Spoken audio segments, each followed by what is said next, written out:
নমস্কার বন্ধুরা, পার্বতী রান্নাঘরে সবাইকে স্বাগত জানাই। আশা করি তোমরা সবাই ভালো আছো আর আমিও ভালো আছি। আজ আমি আরও একটা নতুন রেসিপি নিয়ে চলে এসেছি। বন্ধুরা, আজ আমি বানাবো চিতল মাছ। চিতল মাছ দিয়ে তোমরা অনেকেই অনেক রকম রেসিপি খেয়েছো। আজ আমি কিভাবে বানাচ্ছি সেটা একবার তোমরা ট্রাই করে দেখো।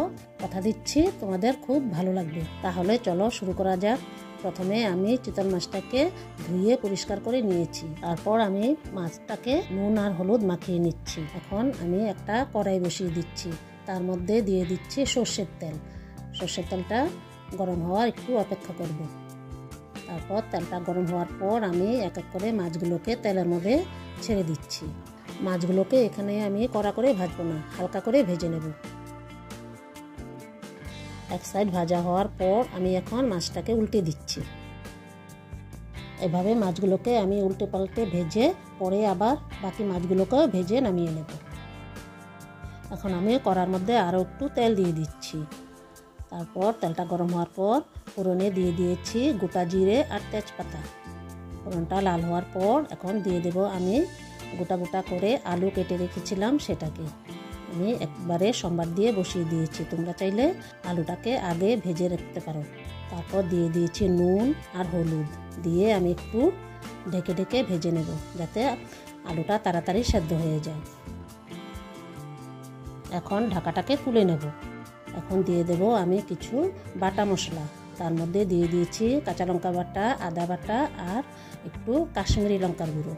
তারপর দিয়ে দিয়েছি টমেটোর টুকরো দিয়ে আবারও আমি নেড়েচেড়ে মিশিয়ে দেব। এখন আরও একটু ঢেকে রেখে দেব, যাতে সবজিগুলো সিদ্ধ হয়ে যায় আর মশলাটাও ভালোভাবে কষে যায়। তারপর আমি ঢাকা তুলে নিয়েছি, আবারও একটু নেড়েচেড়ে দিচ্ছি। মশলাটা আমার এখন পুরোপুরি কষানো হয়ে গেছে। তারপর দিয়ে দেব গরম জল। গরম জলটা দেওয়ার সাথে সাথেই ঝোলটা কিন্তু ফুটে উঠবে। এভাবে গরম জল দিয়ে রান্না করলে রান্নাটা কিন্তু খুব সুস্বাদু হয়। ঝোলটা পুরোপুরি ফুটে ওঠার পর আমি এখন একটু দিয়ে দিচ্ছি চিনি। তারপর দিয়ে দেব ভাজা জিরে আর ধনে গুঁড়ো। তারপর দিয়ে দেব কয়েকটা কাঁচা লঙ্কা। তারপর দিয়ে দেব ভাজা মাছগুলোকে। এক এক করে মাছগুলোকে আমি ঝোলের মধ্যে ছেড়ে দিচ্ছি। এখন আমি মাছটাকে ঝোলের মধ্যে 2-3 মিনিট ফুটিয়ে নেব, যাতে ঝোলের মধ্যে মাছের ফ্লেভারটা চলে আসে। শেষে আমি দিয়ে দেব ধনেপাতা কুচি। ধনেপাতা কুচি দেওয়ার পর আমি একটু ঢেকে রেখে দেব, যাতে সব কিছুর ফ্লেভারটা একসাথে মিলেমিশে যায়। 2-3 মিনিট রেস্টে রাখার পর এখন আমি পরিবেশন করে দিচ্ছি। রেডি হয়ে গেছে আজকের আমার রেসিপি, আলু দিয়ে চিতল মাছের পাতলা ঝোল। বন্ধুরা, চিতল মাছ তো এমনি খেতে খুব সুস্বাদু, তার মধ্যে আর বেশি মশলা দেওয়ার কোনো দরকার পড়ে না। তাই কম মশলায় পাতলা ঝোল গরম গরম ভাতের সাথে পরিবেশন করে দিন।